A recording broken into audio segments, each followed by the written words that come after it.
Special news for all of you General Motors and more importantly Chevrolet heavy-duty lovers. There have been changes with the heavy-duty Chevrolet pickup truck. That's right. So we got all the details on the new 2024 Silverado HD. We're going to talk about the big engine changes because there's some news there. Talk about some of the new capability features and everything in between. So let's start out with the design, Nathan, because it's been updated. What do you think? What did they change? Most noticeably, the headlights, the way they're configured and the way they look. They actually kind of reverse them to a certain degree, making them look, well, like reverse C's as opposed to inverse C's. I guess that's the way you put it. The grille does look different because of it. There have been changes to the front end as well. And altogether, the look is, well, frankly speaking, heavy duty, but different. So in the press release, they also say that exterior updates include standard tow hooks and Chevrolet lettering featured on the hood scoop. There's 6 new exterior colors: sterling gray, dark ash, radiant red, auburn metallic, lakeshore blue, which is late availability, and meteorite metallic, which is also late availability. And then there's also new wheel and tire options for the Silverado HD, including a 20-inch bright chrome wheel on the LTZ, 18-inch polished aluminum dually wheel and all-terrain tires optional on 3500 HD LTZ and High Country. And then we also have a new 20-inch off-road tire package available on the Z71 Sport Edition and something called the Midnight Edition. What is that? Midnight Edition is essentially what it sounds like. It's a darker edition where they have some blacked out components, including a certain color, but for the most part, it is the same truck. Really, it's a trim package. Now, I think, as you pointed out, Nathan, the biggest change are these new C-shaped headlights, which is a good look. They did a good job kind of refreshing the outside of the truck, albeit not dramatically. Yeah, I would agree. But with that, it does change the look of the grille significantly, and I really do think that is where it draws your eye. So that's where you really can look and see the big difference for those of you who actually care about that. I want to give a quick shout out to our new auction site, TFLbids.com, where we're currently selling our Toyota FJ40, a really cool, albeit rough, surviving FJ. Check it out over at TFLbids.com. Now let's talk about some of the big exciting news, which are the powertrain changes, starting with the gasoline offerings. Is the engine the same as the gas V8 model? Well, the 6.6 liter V8 is essentially the same, but there are some changes coming to the transmissions. Yeah, so what are they doing?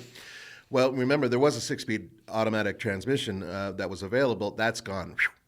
And it's 10 speeds across the board. Absolutely, yeah. So this is really an exciting thing. Not only do you have more ratios, but Andre also noticed that first gear is much shorter now in the new 10-speed. So hopefully we have more acceleration off the line. Should be more aggressive. In the 6.6, it's called the 10L1000 10-speed automatic. First gear ratio is 454, and final drive ratio is 373 for the 6.6 gas and 342 for the 6.6 diesel, according to the spec sheet right here.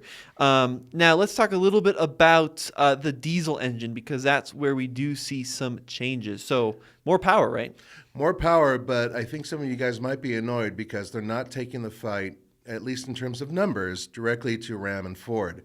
What are the numbers? Yeah, so 455 horsepower out of their 6.6-liter turbocharged V8 diesel and 950 pound-feet of torque. So torque is up more. It's up by about 40 foot-pounds, right, to 950, but it still is below some of its competition. That's right, and Chevrolet seems to be more than content to do that, and perhaps it has to do with drivability and capability. We're not 100% sure because we haven't driven the vehicle yet, but nonetheless, this is something that, at least on paper, shows Chevrolet to be still under the other two competitors. Now, if we look at the fuel tank capacities, of course, you've got regular cab, double cab, and crew cab configurations, and the tank capacity will change depending on the model, but they range from 28 gallons up to 36 gallons depending on the trim. So, yeah, like you said, Nathan, the numbers are very good. I think, who needs really 1,000 foot-pounds? 950 is a ton. Yeah, seriously, it is. But a lot of folks out there are looking for the highest possible numbers, and you aren't going to get that in the Chevrolet. Now, speaking of highest possible numbers, let's talk about some of the towing capability. So this is where things get interesting. So the 2024 Silverado HD's gross combined weight rating with the 6.6-liter gas engine has increased to 26,000 pounds, up from 24,000 previously. And if you look across the board, there's pretty much been an increase of about 2,000 pounds on the towing capability, except at the very top. Right. So at the very top, the max tow is still 36,000.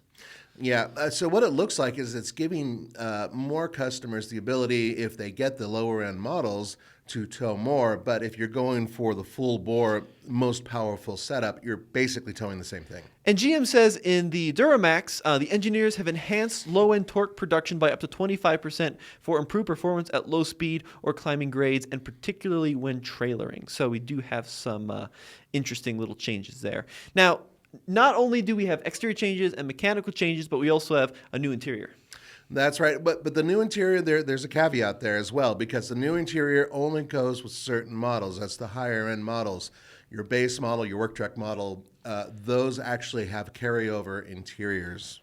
Very true, yeah. So if we look at some of the higher end models, we'll see a 13.4-inch diagonal infotainment display and a 12.3-inch diagonal configurable driver infotainment cluster, which is similar to what you'd find on like the refreshed Silverado 1500. It has new displays, it's got new graphics, authentic leather wrap surfaces is what they're saying. There's a new center console on the LT, LTZ, and High Country models, and there's more space for side-by-side cup holders. They're saying there's a total of 10 cup holders available depending on the configuration. Well, this is going to make them a little bit more competitive with Ram and Ford, who have upgraded their interiors significantly over the years. Yeah, and we also, you're 100% right. That's a great point. And, we've seen spy shots of the new Super Duty, and hopefully we'll get some more information on that very shortly. So let's talk about some of the new trailering technologies. Adaptive Cruise Control with trailer is an all-new technology for the Silverado HD. It allows the Silverado HD's available adaptive cruise to account for additional drag and increased braking effort when towing a trailer. There's a new trailer side blind zone alerts, enhanced transparent trailer, which expands on the current transparent trailer technology camera system. It now will work with fifth wheel and gooseneck trailers. And then there's a new GCW alert, which warns the driver if the vehicle and the trailer weight exceeds the vehicle's gross combined weight rating.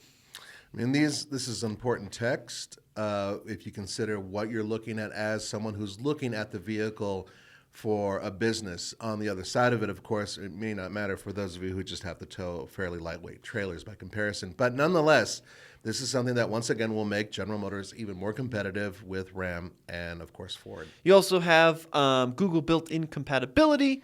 And when it comes to safety and driver technology, according to the press release, Adaptive Cruise Control is a newly available feature. It complements and bolsters a suite of standard active safety features, including front pedestrian braking, forward collision alert, automatic emergency braking, lane departure warning, and following distance indicator. And availability, Q1 2023. All right. Well, I mean, that is definitely a step in the right direction. Once again, I have a feeling that some of you guys might be disappointed that they are not going directly against the big boys when it comes to these numbers. But at the same time, that's a lot of tech to pack into a truck. And there's one more exciting tidbit of news they dropped on us. Yes, off-roading. Yeah, what is going on? Well, they decided that they're going to bring their ZR2 package over to their heavy-duty trucks. Absolutely. Now, they're being a little bit kind of quiet, a little bit sneaky in what they're doing exactly. But what are you expecting out of a ZR2 HD truck? Well, I'm hoping for a solid front axle at the very least, but I have a feeling I'm not going to get that. Okay. But I most likely have a locking front and rear diff. I'm guessing that's going to happen. Possibly some heavy-duty version of the spool valve suspension setup that's available on the 1500 and the midsize, ZR2s. Very interesting. The possibility of perhaps a more powerful powertrain. I mean, you could always hope. But think about it this way. If you can get the type of drivability that you have on the ZR2 package that's on the 1500 on an off-road package built for a heavy-duty truck with that much possible torque, this thing could be a monster, and it could take the fight to the heavy-duty trimmer and, of course, the Power Wagon. Yeah, that's, of course, the big reason that this could be coming, right, is because of the push towards like the Tremor. I think has been very successful for Ford, and of course Power Wagon for Ram. So lots of cool news, lots of interesting information, and a little bit of tidbit. You're actually going to see this truck very shortly in person. Yes, that's right. Andre and I are going to be attending the Texas State Fair, Big Tex, I think they call it.